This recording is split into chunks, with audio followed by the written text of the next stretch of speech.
4 tahun. Itu waktu yang cukup bagi seseorang untuk meninggalkan jejak yang tak terhapuskan dalam kehidupan kita. Bagi saya, Nuning, 4 tahun itu identik dengan tawar yang 2 remaja, putra saya, Raka, dan sahabat karibnya, Doni. Mereka seperti sepasang sepatu yang tidak bisa dipisahkan, selalu bersama dimanapun langkah mereka berpijak. Rumah ini menjadi saksi bisu setiap proyek sekolah yang amburadul, setiap sesi belajar larut malam, dan setiap cangkir teh hangat yang saya sediakan. Saya menyayangi Doni, sungguh, seolah-olah ia adalah putra kedua yang tidak pernah saya miliki. Saya selalu berkata pada Doni, "Kamu sudah saya anggap anak sendiri. Nak, jangan sungkan." Doni memiliki sifat yang berbeda dari Raka. Raka cenderung gegabah dan penuh energi yang meluap-luap, seperti api yang berkobar. Doni, sebaliknya, lebih tenang, seperti air yang mengalir sabar. Matanya selalu memancarkan kehangatan dan kebijaksanaan yang terasa terlalu matang untuk usianya. Ia selalu memastikan Raka makan tepat waktu. Bahkan lebih perhatian pada putra saya daripada saya sendiri. Kehadirannya memberikan ketenangan yang aneh di rumah kami. Semacam jangkar yang menahan badai kenakalan remaja Raka. Ketika melihat mereka, saya sering tersenyum sendiri. Alangkah indahnya persahabatan yang tulus itu. Namun, roda kehidupan terus berputar. Momen perpisahan yang manis dan pahit akhirnya tiba. Raka berhasil diterima di universitas impiannya di Yogyakarta. Kami mengadakan pesta kecil-kecilan, penuh janji dan harapan. Saat Raka mengemasi koper, ada rasa bangga yang luar biasa di hati saya, bercampur dengan sedikit kecemasan. Siapa yang akan mengingatkan dia untuk mencuci baju? Siapa yang akan menemaninya begadang? Saya juga ingat wajah Doni di hari Raka berangkat. Ada senyum tulus di sana, namun terselip kesedihan yang tak terucapkan. Doni tidak ikut melanjutkan pendidikan. Masalah finansial yang mendera keluarganya memaksanya untuk menunda impian itu. Kami berdua, saya dan Doni, hanya bisa saling pandang. Saya tahu, jauh di lubuk hatinya, ada luka karena kesempatan yang terenggut. Saya hanya bisa menggenggam tangannya, menepuk bahunya, dan mengucapkan kata-kata penyemangat yang terasa hambar di telinga saya sendiri. "Jalanmu masih panjang, Nak. Jangan berhenti berharap." Sejak hari itu, rumah terasa hening. Tidak ada lagi suara teriakan Doni dari lantai atas memanggil Raka untuk segera turun. Tidak ada lagi bekas remahan biskuit di sofa ruang tamu. Kekosongan itu perlahan mulai menjalar, mengisi setiap sudut rumah yang sebelumnya ramai. Saya mulai merindukan Doni, merindukan kehadirannya yang menenangkan, sama seperti saya merindukan Raka. Perpisahan itu terasa ganda bagi saya. Kekosongan yang ditinggalkan Raka ternyata hanyalah permulaan. Tak lama setelah Raka pergi, suami saya, Bima, mendapat promosi jabatan penting yang mengharuskannya bertugas untuk waktu yang tidak sebentar di sebuah pulau di Indonesia Timur. Kepindahan itu terjadi begitu cepat, meninggalkan saya sendirian di rumah yang terlalu besar ini. Bima berjanji akan sering pulang, tetapi jarak yang terbentang luas membuat janji itu terasa seperti hiburan semu. Komunikasi kami terbatas pada panggilan suara di malam hari, yang seringkali singkat dan tergesa-gesa karena perbedaan zona waktu dan kesibukannya yang padat. Pagi yang biasanya sibuk menyiapkan sarapan ganda dan seragam kini terasa sunyi. Siang yang dulu saya habiskan untuk mengurus keperluan Raka kini diisi dengan keheningan yang memekakan telinga. Saya menyibukkan diri dengan kegiatan sosial dan hobi, tetapi rasa hampa itu tetap ada, menggerogoti semangat saya dari dalam. Saya merasa seperti bunga yang layu karena kurangnya perhatian, terasing di istana yang saya bangun sendiri. Saya merindukan rutinitas, saya merindukan peran saya sebagai ibu penuh waktu, bahkan saya merindukan ocehan Bima tentang kantor. Suatu sore, saat saya sedang menyiram tanaman di teras, saya menerima pesan singkat dari Doni. Isinya adalah ucapan selamat atas kepindahan tugas Bima yang ia dapatkan dari Raka. Saya membalasnya dengan beberapa pertanyaan tentang kehidupannya saat ini. Doni menceritakan, tanpa mengeluh, bahwa ia memutuskan untuk bekerja penuh waktu. Ia harus membantu orang tuanya melunasi utang dan memastikan adik-adiknya bisa terus sekolah. Doni mengatakan, impian kuliahnya kini tertunda, tersimpan rapat dalam lemari mimpinya. Membaca pesan itu, hati saya terasa dicubit. Doni adalah pemuda cerdas, bahkan lebih brilian dari Raka dalam beberapa mata pelajaran. Ia memiliki potensi besar yang seharusnya tidak terhenti hanya karena keterbatasan biaya. Saya merasakan empati yang mendalam, bukan hanya sebagai ibu dari sahabatnya, tetapi sebagai seorang manusia yang prihatin melihat potensi yang terhambat. Saya ingin membantunya, tetapi saya tidak tahu harus mulai dari mana. Doni selalu menjaga harga dirinya dengan sangat baik. Saya menjalani hari-hari dengan perasaan gelisah itu. Malam-malam yang panjang diisi dengan pikiran yang berkelana, memikirkan Raka yang jauh, Bima yang sibuk, dan Doni yang berjuang keras. Faiz Poneri, saya tidak punya persepian. Saya juga merindukan tujuan. Selama ini, hidup saya didedikasikan untuk mengurus orang lain. Dan sekarang, semua orang yang saya urus sudah berada di jalannya masing-masing. Saya merasa seperti sebuah buku yang tiba-tiba berakhir di tengah cerita. Keputusan untuk keluar rumah adalah upaya kecil saya untuk melawan rasa kesepian yang semakin menguat. Sore itu, saya memutuskan untuk mengunjungi toko buku di pusat kota. Saya malas mengemudi sendiri, jadi saya membuka aplikasi ojek online. Setelah memasukkan alamat dan mengonfirmasi pesanan, saya menunggu di teras depan. Sebuah sepeda motor berhenti di depan gerbang. Pengemudinya turun, melepas helm dan membalikkan badan. Jantung saya seolah berhenti berdetak. Saya menahan napas. Di depan saya, dengan jaket hijau kebanggaan para pengemudi daring, berdiri Doni. "Selamat sore," Bu Nuning, sapanya dengan senyum yang sedikit canggung, namun matanya tetap memancarkan kehangatan yang sama, yang selalu saya ingat. Doni terlihat lebih kurus, tetapi bahunya tampak lebih lebar, seolah menanggung beban yang lebih berat. Saya mendekat dengan langkah ragu, tak mampu menyembunyikan keterkejutan saya. "Doni, astagana, ini benar kamu?" Ia mengangguk, mencoba terlihat riang. "Iya, Bu." "Doni, maaf kalau Ibu kaget. Ini pekerjaan saya sekarang." Saya merasakan gelombang emosi menghantam dada. Kejutan, rasa bersalah, dan kebanggaan yang aneh. Saya bangga ia bekerja keras, tetapi saya bersalah karena tahu ia harus mengorbankan mimpinya. "Ya Tuhan, Doni, mengapa tidak bilang pada Ibu?" Saya meraih lengan jaketnya, merasakan tekstur kain yang kasar. "Saya tidak mau merepotkan, Bu. Lagi pula, ini pekerjaan yang mulia. Saya senang bisa bertemu banyak orang," jawabnya dengan nada dewasa yang menyentuh. Ia menyerahkan helm kepada saya. Sepanjang perjalanan menuju toko buku, percakapan kami mengalir pelan. Doni bercerita tentang pengalamannya di jalanan, suka duka melayani berbagai macam pelanggan. Saya hanya mendengarkan, sesekali menyela dengan pertanyaan kecil, tetapi sebagian besar waktu saya habiskan untuk mengamati pantulan wajahnya di kaca spion motor. Di sana saya melihat ketangguhan yang luar biasa. Ia adalah remaja yang saya kenal, tetapi kini dihiasi dengan mantel tanggung jawab yang berat. Ketika kami tiba di tujuan, saya memberinya uang lebih dari tarif yang tertera, jauh lebih banyak. Doni mencoba menolak, tetapi saya bersikeras. "Anggap saja ini uang untuk kamu beli vitamin, Nak. Jangan lupa jaga kesehatan," ujar saya, hampir seperti memerintah. Mata Doni sedikit berkaca-kaca. Ia menunduk. "Terima kasih banyak, Bu." Saat Doni pergi, saya berdiri di depan toko buku, memegang tas belanjaan. Saya tidak lagi memikirkan buku. Yang ada di benak saya hanyalah jaket hijau Doni dan senyumnya yang penuh perjuangan.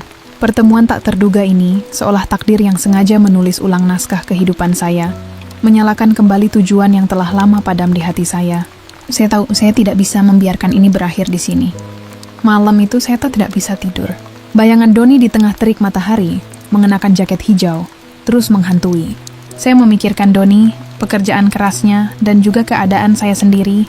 Saya punya mobil di garasi yang jarang digunakan, dan saya membutuhkan seseorang yang saya percaya untuk mengantar saya kemana-mana. Seseorang yang mengenal seluk-beluk rumah ini, Simmerings yang saya anggap keluarga.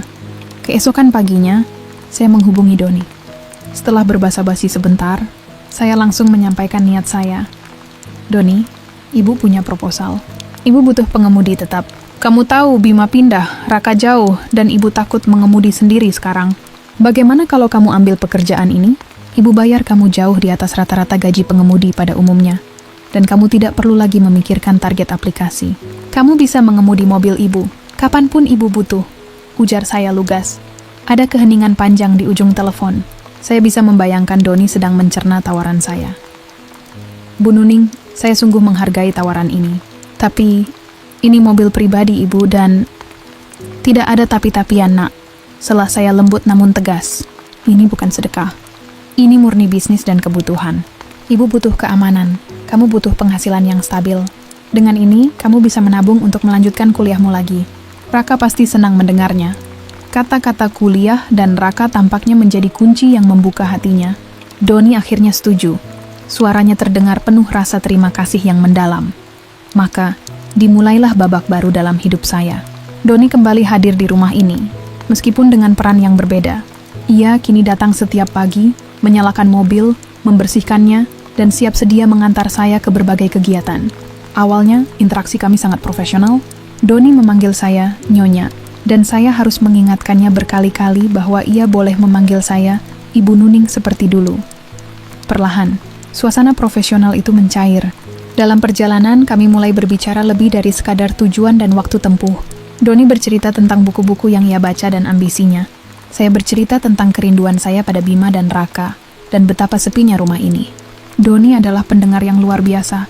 Ia tidak menyela, tidak menghakimi, hanya mendengarkan dengan penuh perhatian, sesekali memberikan tanggapan yang bijaksana. Saya mulai menantikan pagi. Kehadiran Doni memberikan ritme yang hilang dalam hidup saya. Rumah terasa lebih hidup, meskipun hanya ada kami berdua. Saya merasa terlindungi di jalanan, dan yang lebih penting, saya merasa dilihat dan didengarkan di tengah keterasingan saya.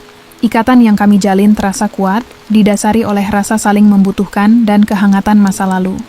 Minggu berganti bulan. Doni telah menjadi bagian tak terpisahkan dari rutinitas harian saya. Ia tidak hanya mengemudi, ia juga membantu memperbaiki keran yang bocor, mengganti lampu yang mati, dan bahkan memilihkan tanaman baru untuk teras. Doni adalah sosok yang serba bisa, dan inisiatifnya sungguh membuat saya nyaman. Saya mulai sadar, kenyamanan itu telah melampaui batas yang seharusnya. Suatu sore, kami terjebak macet. Doni memutar musik instrumental yang menenangkan. Matahari terbenam menembus kaca mobil, menciptakan siluet emas di wajah Doni. Saya tanpa sengaja mengamati garis rahangnya yang tegas dan matanya yang teduh. Tiba-tiba, saya menyadari Doni bukan lagi anak remaja sahabat Raka. Ia telah menjadi seorang pria dewasa yang penuh pesona. Perasaan itu datang tanpa permisi, mengalir pelan seperti arus hangat di dalam pembuluh darah saya. Itu adalah perasaan kagum, hormat, dan sesuatu yang lebih. Bu Nuning melamun, tegur Doni lembut, tersenyum kecil. Saya tersentak, cepat-cepat mengalihkan pandangan keluar jendela. Wajah saya terasa panas. Tidak nak, hanya memikirkan betapa cepatnya waktu berjalan. Rasanya baru kemarin kamu dan Raka bertengkar karena game. Doni tertawa. Tawa yang renyah dan tulus membuat hati saya sedikit bergetar. Kami tumbuh, Bu, dan Ibu juga tidak banyak berubah. Ibu masih secantik dulu. Katanya tanpa sadar telah mengucapkan pujian yang melewati batas profesionalisme. Jeda itu terasa lama dan canggung. Doni segera meminta maaf. Maaf, Bu, saya tidak bermaksud lancang. Tidak apa-apa, Doni, jawab saya, berusaha menenangkan diri. Tapi di dalam hati, saya tahu ada sesuatu yang berubah. Pujian itu terasa manis, terlalu manis untuk diabaikan. Saya mulai memperhatikan Doni secara berbeda. Saya melihat kelelahan di pundaknya ketika ia menunggu saya di luar toko. Saya melihat bagaimana ia berusaha keras menutupi kecemasannya akan masa depan. Saya merasakan dorongan untuk merawatnya, bukan sebagai ibu Raka, tetapi sebagai seorang wanita. Saya menyadari, saya tidak hanya merindukan Bima. Saya merindukan keintiman emosional, keakraban yang telah lama hilang. Dan Doni, dengan kebijaksanaan dan kesabarannya, telah mengisi kekosongan itu. Ini adalah dilema. Saya adalah istri Bima, ibu Raka. Doni adalah pengemudi saya, dan lebih dari itu, ia adalah anak bagi saya di masa lalu. Perasaan baru ini adalah sebuah pengkhianatan emosional terhadap diri sendiri, terhadap komitmen, dan terhadap batasan yang ada. Saya mulai takut dengan kedekatan yang terjalin. Puncak konflik tiba tanpa peringatan, dalam bentuk panggilan telepon dari Bima pada suatu malam. Saya sedang bersantai di ruang keluarga, membaca, ketika telepon berdering. Saya mengangkatnya, senang mendengar suara Bima yang terdengar lebih rileks dari biasanya. Kami berbicara tentang pekerjaan dan Raka. Kemudian, Bima tiba-tiba bertanya, nadanya berubah serius. Sayang, Raka sempat bertanya padaku. Katanya Doni sekarang jadi pengemudi pribadimu? Benar, ya? Jantung saya mencelos. Saya merasakan keringat dingin membasahi punggung. Saya tahu Raka, sebagai anak yang sangat sensitif, pasti menyadari ada yang berbeda. Iya, Mas. Dia kesulitan ekonomi, dan ibu juga butuh bantuan. Dia sangat bisa diandalkan, Mas. Jangan khawatir, jawab saya, berusaha agar suara saya terdengar normal. Aku tidak khawatir kamu tidak aman, sayang. Aku khawatir dengan intensitas kalian. Suara Bima terdengar tegang. Raka bilang, Doni sekarang sering mengurus hal-hal di rumah yang biasanya aku lakukan. Kalian terlalu dekat, Nuning. Aku tidak mau ada salah paham. Doni itu sahabat Raka, dan ia usianya jauh di bawah kita. Kata-kata Bima menampar saya. Ia telah menyentuh inti dari ketakutan terbesar saya. Ia tidak menuduh, tetapi kecurigaan itu terasa jelas, menusuk tepat di dada. Tiba-tiba pintu depan terbuka. Doni masuk, membawa bungkusan makanan yang saya pesan tadi. Ia berdiri di ambang pintu, mendengar dengan jelas percakapan saya dengan Bima. Doni melihat raut wajah saya yang panik, dan matanya langsung menangkap apa yang sedang terjadi. Mas, dengarkan dulu. Doni seperti anakku sendiri, Mas. Jangan berpikir aneh-aneh. Kami hanya saling membantu. Bela saya, suara saya mulai bergetar. Bima terdiam sejenak. Aku harap begitu, Nuning. Aku harap kamu ingat posisimu. Dan ingat Doni punya harga diri. Jangan sampai kebaikanmu disalahartikan. Bima menutup teleponnya dengan nada dingin. Saya menjatuhkan ponsel ke sofa, menarik napas panjang, dan menutup mata. Air mata hampir menetes, bukan karena Bima, tetapi karena rasa bersalah terhadap Doni. Doni masih berdiri di sana, bungkusan makanan di tangannya. Wajahnya pucat, ekspresi matanya dipenuhi rasa malu dan terluka. Ia telah mendengar semuanya. Ia tahu, kehadirannya di sini kini menjadi masalah. Maafkan saya, Bu. Bisiknya, suaranya parau. Ia tidak perlu menjelaskan apapun. Saya tahu ia mengerti kekhawatiran Bima dan tahu ia kini menjadi sumber masalah dalam pernikahan saya. Saat itu juga, saya tahu kami tidak bisa melanjutkan hubungan ini seperti sebelumnya. Pukulan telepon dari seberang pulau itu telah meruntuhkan jembatan kenyamanan yang selama ini kami bangun. Setelah insiden telepon dari Bima, Doni langsung mengambil sikap. Pagi berikutnya, ia datang terlambat 10 menit. Ketika ia mengemudi, ia sangat diam. Ia kembali memanggil saya Nyonya, dan hanya berbicara seperlunya tentang tujuan, waktu, dan lalu lintas. Doni mendirikan tembok tebal antara kami, sebuah batas yang ia ciptakan untuk melindungi kehormatan saya dan dirinya sendiri. Keheningan itu lebih menyakitkan daripada kecurigaan Bima. Saya merindukan candaannya, nasihatnya, dan mata teduhnya yang meyakinkan. Saya merasa Doni telah menjauhkan diri, dan kekosongan di hati saya kembali menganga. Saya tahu, saya harus menghentikan sandiwara ini. Sore harinya, saat Doni hendak pulang, saya memintanya untuk duduk di ruang tamu. Saya menyajikan teh hangat. Duduklah, nak. Kita harus bicara. Doni duduk kaku, matanya menatap lantai. Doni, dengarkan ibu baik-baik. Saya memulai, mengatur napas. Apa yang dikatakan Bima semalam itu tidak benar. Tapi kekhawatiran itu ada. Dan ibu tidak bisa menyalahkan dia atau Raka. Kamu adalah pria yang baik, nak. Dan ibu minta maaf, karena membuatmu dalam posisi sulit. Doni mengangkat wajahnya. Rasa sakit terlihat jelas di matanya. Saya mengerti, Bu Nuning. Saya seharusnya menjaga jarak. Saya tidak pernah bermaksud untuk menyalahartikan kebaikan ibu. Jangan bohong pada ibu, potong saya. Nada saya melunak. Ibu melihat caramu memandang ibu. Dan ibu juga melihat caramu menjauhkan diri dari ibu hari ini. Doni, jujurlah. Apa yang kamu rasakan? Doni terdiam lama. Ia meletakkan cangkir tehnya dengan hati-hati. Akhirnya ia menatap saya. Matanya yang biasanya tenang kini berkobar dengan keberanian yang rapuh. Saya menghormati ibu, Bu Nuning. Jauh melampaui rasa hormat seorang pengemudi kepada majikannya atau seorang sahabat kepada ibunya. Saya melihat ketangguhan dan kesepian ibu. Dan saya merasa dekat dengan ibu. Ibu adalah sandaran, cahaya bagi saya. Itu saja yang bisa saya katakan, Bu. Saya tidak menuntut apapun. Pengakuan itu, yang diucapkan dengan kehati-hatian yang begitu besar, menggetarkan seluruh jiwa saya. Perasaan saya ternyata tidak bertepuk sebelah tangan. Terima kasih atas kejujuranmu. Nak, ujar saya. Air mata menggenang. Ibu juga merasakan itu. Tapi kita harus ingat batasan, Doni. Ada Bima dan ada Raka. Kita tidak bisa melukai mereka hanya karena kebutuhan emosional kita. Kami sepakat untuk mendefinisikan ulang hubungan ini. Doni tetap menjadi pengemudi, tetapi dengan janji yang menyakitkan. Interaksi kami harus kembali ke batas profesionalisme yang ketat, tanpa percakapan pribadi yang dalam.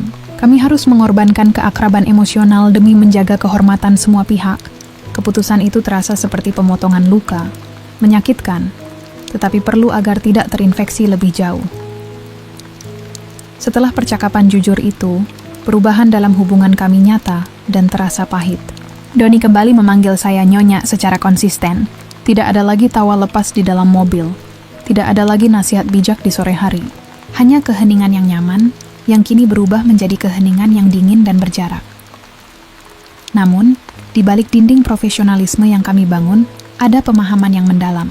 Kami berdua tahu, kami berbagi sebuah rahasia, sebuah perasaan yang harus dipelihara dalam keheningan dan keikhlasan. Doni tetap melakukan pekerjaannya dengan sempurna. Ia masih memperhatikan detail kecil, menyiapkan payung saat mendung, memastikan suhu AC mobil pas, dan selalu siaga tanpa diminta. Perhatiannya tidak berkurang, hanya saja disalurkan melalui tindakan, bukan kata-kata. Saya di sisi lain menemukan kedamaian dalam ikhlas. Saya sadar, cinta tidak selalu harus diwujudkan dalam kepemilikan. Cinta sejati bisa terwujud dalam dukungan tulus dan menjaga kehormatan orang yang dicintai. Dengan menerima batasan ini, saya justru merasa lebih terhormat, dan rasa bersalah saya kepada Bima dan Raka mulai mereda. Saya tetap memantau perkembangan Doni. Saya memastikan gajinya selalu cukup untuk tabungannya. Saya mendorongnya untuk mengambil kelas daring di malam hari. Doni, dengan semangat yang baru, menceritakan kemajuannya dengan mata yang berbinar, meskipun hanya dalam obrolan singkat, sambil menunggu mobil dipanaskan. Saya akhirnya menemukan kedamaian yang saya cari. Rumah ini memang masih sepi tanpa Bima dan Raka, tetapi hati saya tidak lagi hampa. Saya memiliki Doni, sebagai pengemudi terpercaya, sebagai teman yang berbagi rahasia hati, dan sebagai sumber harapan yang nyata. Itu adalah bukti bahwa di tengah kesulitan hidup, ikatan tulus akan selalu menemukan jalan untuk memberikan dukungan, meskipun bentuknya tidak seperti yang kita bayangkan. Hubungan kami bertransformasi menjadi dukungan emosional yang dewasa. Kami tidak mengucapkan kata-kata romantis. Kami tidak melanggar janji, tetapi kami saling menguatkan. Doni tahu saya akan selalu ada untuk mendukung masa depannya. Dan saya tahu Doni akan selalu menjadi jangkar yang menenangkan dalam badai kesepian saya. Kami berjalan berdampingan di batas yang aman. Sebuah kisah cinta yang tidak tergesa-gesa, terbungkus rapi dalam penghormatan dan keikhlasan. Saya tersenyum. 4 tahun persahabatan itu telah membuahkan benih yang paling tulus, sebuah cahaya teduh yang menyinari kesepian saya, tanpa membakar jembatan yang telah saya bangun selama ini. Dan itu saya merasa adalah bentuk cinta yang paling murni dan dewasa.